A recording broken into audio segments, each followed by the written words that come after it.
Hello. हम समाज माध्यम को देख रहे हैं। समाज माध्यम का अस्तित्व संभवतः मानव जाति के साथ या मानव जाति के उदय के काल से ही हुआ है,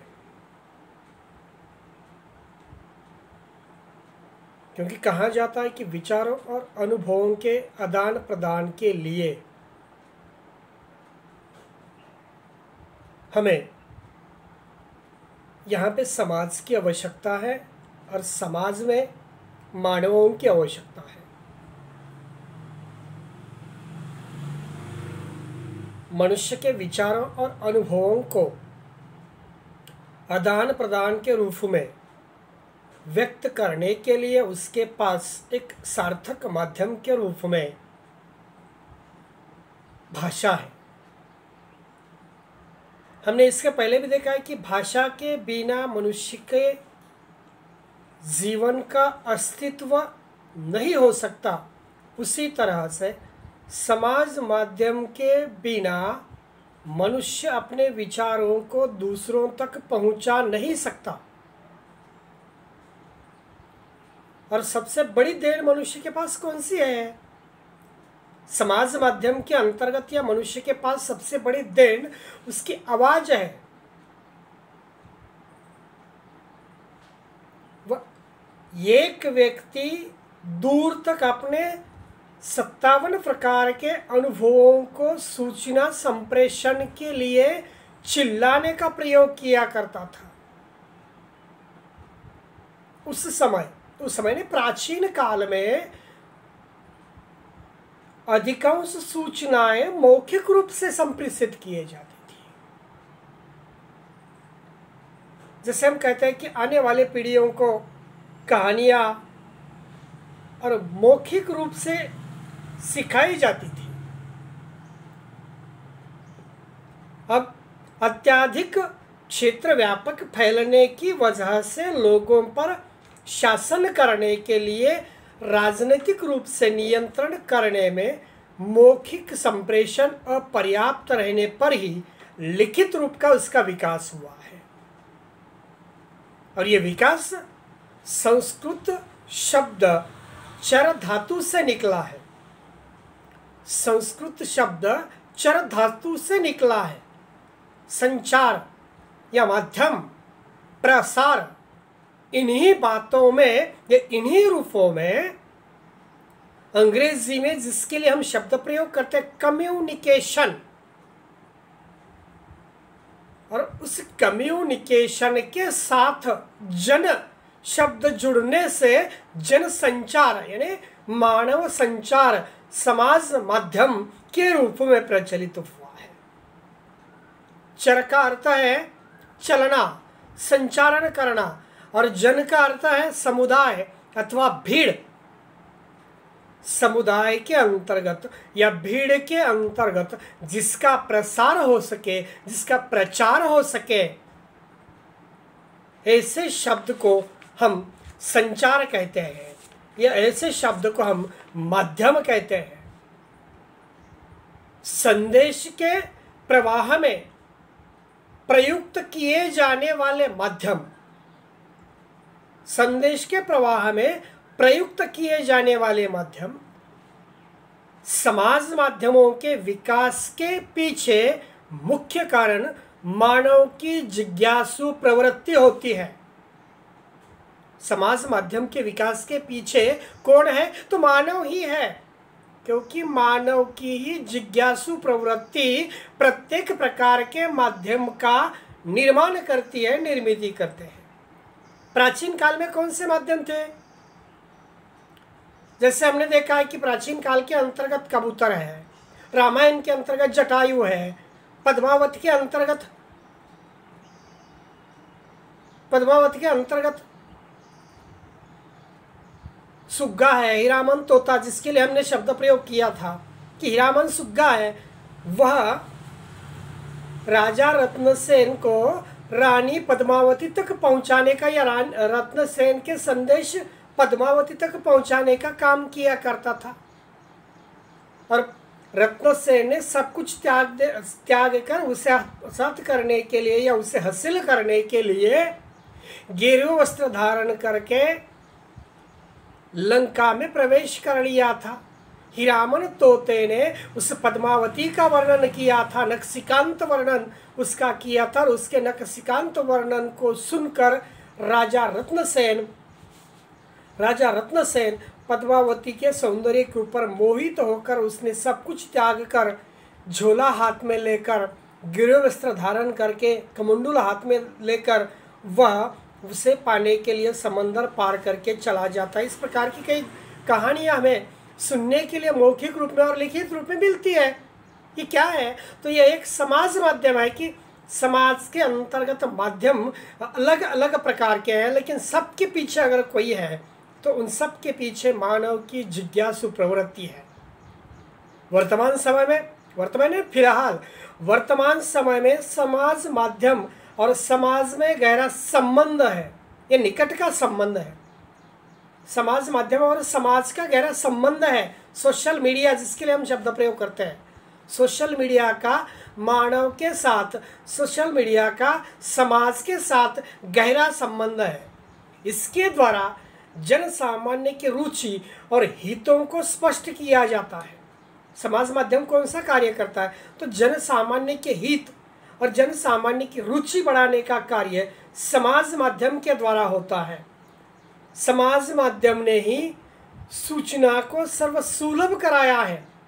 समाज के अंतर्गत किसी प्रकार का संदेश देना है, समझो उदाहरण के तौर पर प्राचीन काल के अंतर्गत या मध्यकाल के अंतर्गत या कुछ सालों पहले कस्बे के अंतर्गत या छोटे छोटे गांवों के अंतर्गत कोई तो भी व्यक्ति जोर जोर से शाम के समय में चिल्ला कर आवाज़ देता था कि कल फला फला के यहाँ पे इसी प्रकार का कार्य है।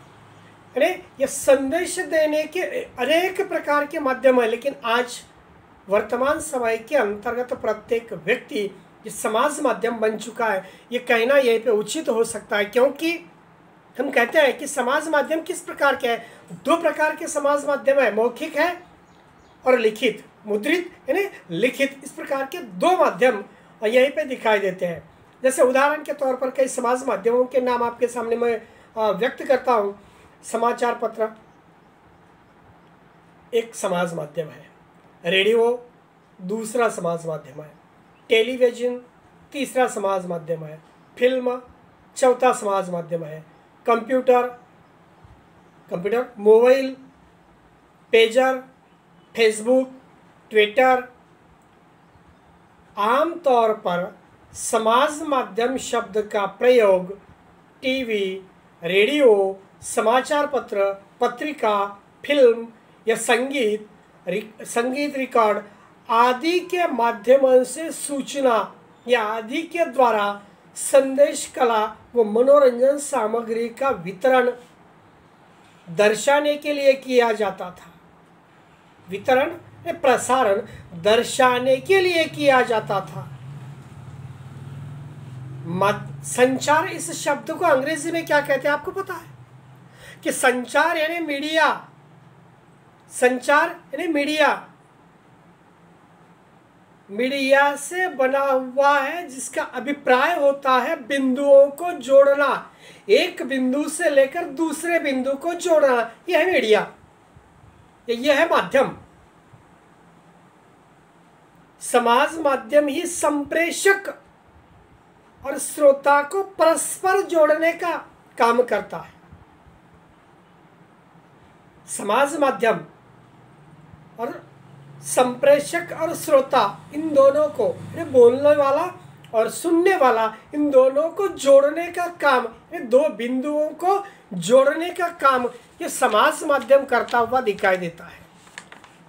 समाज माध्यम के द्वारा क्या क्या होता है? अच्छे भी काम होते हैं, बुरे भी काम होते हैं। क्योंकि सोशल मीडिया के अंतर्गत बात ऐसी है कि करने वाला अकेला होता है, सुनने वाले बहुत सारे होते हैं। करने वाला अकेला होता है और सुनने वाले बहुत सारे होते हैं। समाज माध्यम का मुख्य कार्य सूचना संग्रह एवं प्रसार, सूचना विश्लेषण, सामाजिक मूल्य एवं ज्ञान का संप्रेषण तथा लोगों का मनोरंजन करना होता है। समाज माध्यम का कौन सा कार्य है? तो समाज माध्यम का मुख्य कार्य है सूचनाओं को संग्रहित करना, सूचनाओं को इकट्ठा करना एवं सूचनाओं का प्रसारण करना, सूचनाओं का विश्लेषण करना और साथ साथ सामाजिक मूल्य एवं सामाजिक ज्ञान का संप्रेषण तथा लोगों का मनोरंजन करना। यह सोशल मीडिया या समाज माध्यम का सबसे बेहतरीन बड़ा ऐसा कार्य माना जाता है। समाज माध्यम का प्रभाव समाज में अनादिकाल से है। समाज माध्यम का प्रभाव समाज में अनादिकाल से है। यह लाइन महत्वपूर्ण है। समाज माध्यम का प्रभाव कब से है? तो समाज माध्यम का समाज पर प्रभाव अनादिकाल से, यानी जिस वक्त इस भूतल पर मानव ने जन्म लिया है उसके साथ साथ समाज माध्यम ने भी जन्म लिया है, क्योंकि विकास की प्रक्रिया मानव से जुड़ी हुई है। विकास की प्रक्रिया यह प्रत्येक मानव से जुड़ी हुई है। समाज माध्यम का श्रोता अथवा लक्ष्य समूह बिखरा होता है। समाज माध्यम का श्रोता अथवा लक्ष्य समूह बिखरा होता है। वह कहीं केंद्रित नहीं है, एक जगह पर गुम्फित रखने का कार्य नहीं करता समाज माध्यम। समाज माध्यम के अंतर्गत श्रोता किस वर्ग के अंतर्गत का है, इस प्रकार की जानकारी उसे नहीं होती,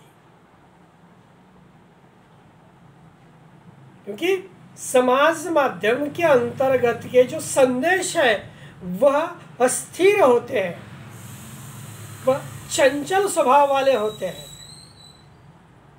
हम समाज के परिप्रेक्ष्य से देखें तो पता चलता है कि सामाजिक बंधनों को दिशा देने अथवा निरंतर प्रवाह में बनाए रखने की प्रक्रिया ही समाज माध्यम करता है। समाज के आरंभ से लेकर अब तक, समाज के आरंभ से लेकर अब तक समाज माध्यम अपना विकास करता रहा है और करता रहेगा। आज 21वीं सदी में संचार साधनों के बिना जीवन की कल्पना करना मुश्किल कार्य है। प्राचीन काल के अंतर्गत की बात अलग थी कि प्राचीन काल में कबूतरों, बाज पक्षियों के द्वारा यह काम चलता था, लेकिन आज 21वीं सदी के अंतर्गत बहुत सारा मनुष्य ने परिवर्तन कर लिया है और इसी परिवर्तन के अंतर्गत वह अपने विचारों को सोशल मीडिया के द्वारा ही समाज तक पहुंचाने का काम कर सकता है। और इसीलिए कहा जाता है कि आरंभिक विकास कैसे हुआ समाज माध्यम का। हम सिर्फ कहते रहते हैं कि मानव के विकास के साथ साथ, मानव के जन्म के साथ साथ समाज में जिस वक्त मानव ने जन्म लिया है उसके साथ यहीं पे समाज माध्यम की निर्मित हुई है वगैरह, इस तरह से कहते हैं। लेकिन लिखित संप्रेषण कब से हमें पता है? लिखित संप्रेषण का रिकॉर्ड, प्राचीनतम रिकॉर्ड जब हम देखते हैं कि दक्षिण यूरोप के मेला, कोक्स और अल्टीमीरा की गुफाओं में चित्रकारिता मिलती है। कहाँ? तो दक्षिण यूरोप, मेला, स्कोक्स और अल्टीमीरा की गुफाओं में चित्रकारियां हैं। विश्वास किया जाता है उसके ऊपर कि करीबन वो 35,000 वर्ष पूर्व की अज्ञात कलाकारों ने गवल, लगाम वाले, हिरन, जंगली अश्व यहाँ तक कि अज्ञात पशुओं और शिकारी व्यक्तियों के अद्भुत भित्ति चित्र बनाए हुए हैं उस गुफाओं के अंतर्गत। ये चित्रकारियाँ शिकार से संबंधित है।